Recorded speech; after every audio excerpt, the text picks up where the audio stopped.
नमस्कार. भारतातल्या उद्योग विश्वात या आठवड्यात सगळ्यात मोठी बातमी जर कुठची असेल तर ती म्हणजे एन चंद्रशेखरन यांनी टाटा सन्सच्या अध्यक्षपदाचा दिलेला राजीनामा.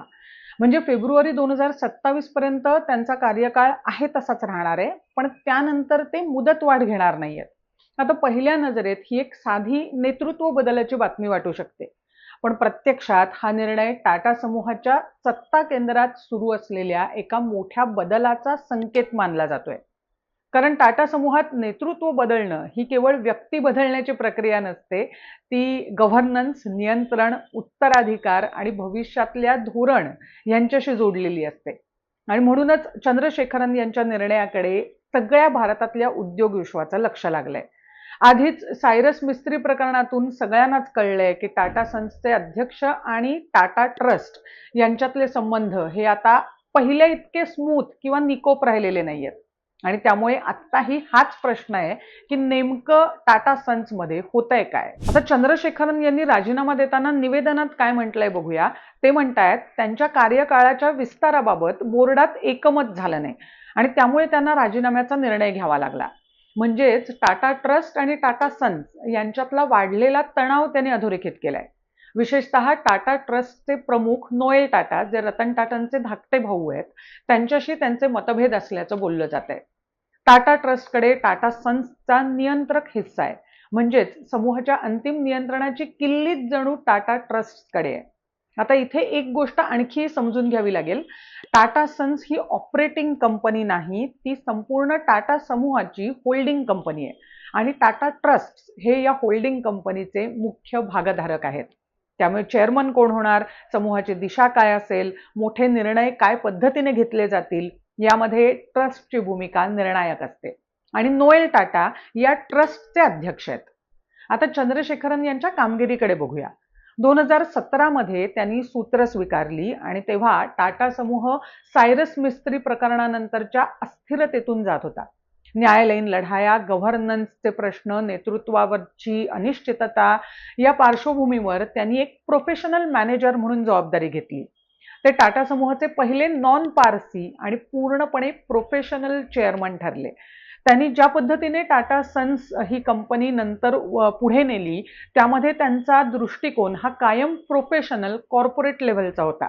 चंद्रशेखरन यांच्या कार्यकाळात 3 मोठे बदल झाले.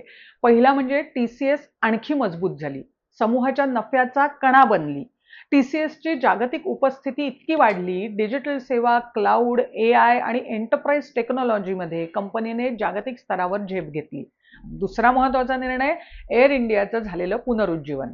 एअर इंडिया परत विकत घेणं हा फक्त एक व्यवहार नव्हता टाटा सन्ससाठी, तर तो टाटा समूहाच्या इतिहासाशी जोडलेला भावनिक आणि धोरणात्मक निर्णय होता. त्यानंतर विस्तारा आणि एअर इंडियाचं विलिनीकरण झालं. ताफ्याचं आधुनिकीकरण, शेकडो नवीन विमानांच्या ऑर्डर्स या सगळ्यांनी भारतीय विमान वाहतूक क्षेत्रात टाटा समूहाला पुन्हा केंद्रस्थानी आणलं. आणि तिसरा निर्णय जो त्यांनी घेतला, भविष्याच्या उद्योगांमधली गुंतवणूक. इलेक्ट्रिक वाहनं, बॅटरी तंत्रज्ञान, सेमीकंडक्टर्स, इलेक्ट्रॉनिक मॅन्युफॅक्चरिंग आणि डिजिटल व्यवसाय या क्षेत्रांमध्ये टाटा समूहानं मोठी गुंतवणूक केली. म्हणजेच चंद्रशेखरन यांनी समूहाला पारंपरिक उद्योगांपासून भविष्याच्या उद्योगांकडे वळवण्याचा प्रयत्न केला. त्यांच्या कार्यकाळात टाटा समूहाचं एकत्रित बाजार मूल्य दुप्पट झालं. Tata Motors, Tata steel, Tata power, Trent, Titan अशा इतर कंपन्यांच्या मूल्यात सुद्धा वाढ झाली आणि ते गुंतवणूकदारांनी अनुभवलं. त्यामुळे चंद्रशेखरन यांची प्रतिमा ही एक्झिक्युशन आणि स्टॅबिलिटी यांचं प्रतीक बनली.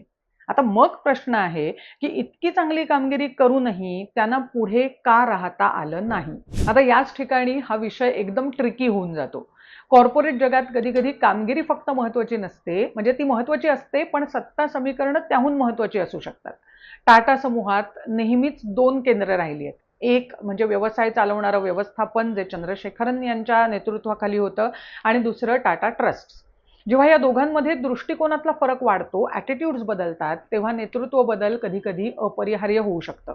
आणि त्यामुळेच टाटा ट्रस्टमधले नोएल टाटांचे समर्थक त्यांना चंद्रशेखरन अध्यक्ष म्हणून नको होते आणि म्हणून आता त्यांना जावं लागतंय. आता या निर्णयानंतर बाजारात लगेचच प्रतिक्रिया उमटली, जी साहजिक होती. टाटा समूहातल्या अनेक शेअर्सची घसरण झाली. गुंतवणूकदारांचा मुख्य प्रश्न होता की आता टाटा समूहाची स्थिरता इथून पुढे अबाधित राहील का. मोठ्या समूहांमध्ये नेतृत्व बदल म्हणजे केवळ व्यक्ती बदलणं नसतं. भांडवल, गुंतवणूक, कर्ज, विस्तार आणि धोरण याच्यावर परिणाम करणारा तो एक महत्त्वाचा घटक असतो. आणि त्यामुळे सगळ्यांच्या मनात आता पुढचा प्रश्न आहे की नवीन अध्यक्ष कोण? अधिकृत नाव जरी जाहीर झालेलं नसलं तरी टाटा ट्रस्टनं उत्तराधिकारी निवडीची प्रक्रिया सुरू केली आहे आणि चर्चेत टाटा स्टीलचे टी.व्ही. नरेंद्रन आघाडीवर आहेत.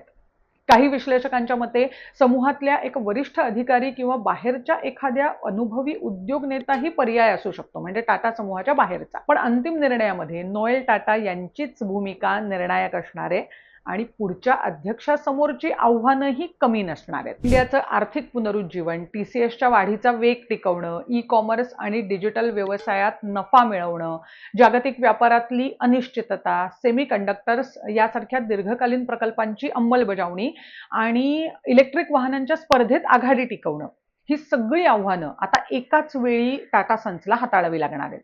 पण त्याहून मोठं आव्हान जर काही असेल तर टाटा ट्रस्ट आणि टाटा सन्स यांच्यातलं संतुलन राखणं. कारण पुढच्या काळात समूहाला केवळ आर्थिक यश नाही तर गव्हर्नन्स मधली स्पष्टता आणि नेतृत्वातली स्थिरता भारतीय गुंतवणूकदार आणि जगालाही दाखवून द्यावी लागेल. माझ्या मते चंद्रशेखरन यांचा कार्यकाल 2 कारणांसाठी लक्षात राहील. त्यांनी संकटातून समूहाला बाहेर काढलं आणि भविष्याच्या उद्योगांची पायाभरणी केली. पण त्यांच्या जाण्यानं समूह आता नवीन संकटात पडणार आहे. रतन टाटा नंतर टाटा समूहाचं खऱ्या अर्थानं नेतृत्व कोण आणि कसं करणार हा एक प्रश्नच आहे. आणि चंद्रशेखरन यांनी केलेला प्रवास आता त्या दिशेने फक्त निम्मा पूर्ण झालाय. आता टीसीएसचा नफा वाढवणं, एअर इंडियाला आर्थिकदृष्ट्या सक्षम करणं आणि नवीन व्यवसायांमध्ये गुंतवणूक हे निर्णय आणि त्यांची अंमलबजावणी अजून बाकी आहे. ही केवळ एका अध्यक्षाची एक्झिट नाहीये, हा भारतातल्या सगळ्यात प्रभावशाली उद्योग समूहाच्या पुढच्या अध्यायाचा प्रारंभ आहे. आणि या नवीन अध्यायाचं नाव असेल उत्तराधिकार, गव्हर्नन्स आणि टाटा समूहाची नवी दिशा. आणि म्हणूनच एन चंद्रशेखरन यांचा निर्णय हा आजच्या दिवसाची बातमी जरी असली तरी त्याचे परिणाम हे पुढची अनेक वर्ष भारताच्या कॉर्पोरेट इतिहासात उमटत राहणार आहेत. आणि एक महत्त्वाचा प्रश्न टाटा समूहाच्या समोर पण असेल की त्यांना म्हणजे टाटा ट्रस्टला टाटा आडनाव न लावणारा अध्यक्ष चालेल का, त्याचं ते ऐकतील का, हा सुद्धा एक महत्त्वाचा प्रश्न असणार आहे. जी बातमी या आठवड्यात घडली त्याचं हे विश्लेषण करण्याचा आणि त्याचे वेगवेगळे कांगोरे तपासून बघण्याचा प्रयत्न आम्ही या व्हिडिओमध्ये केलाय.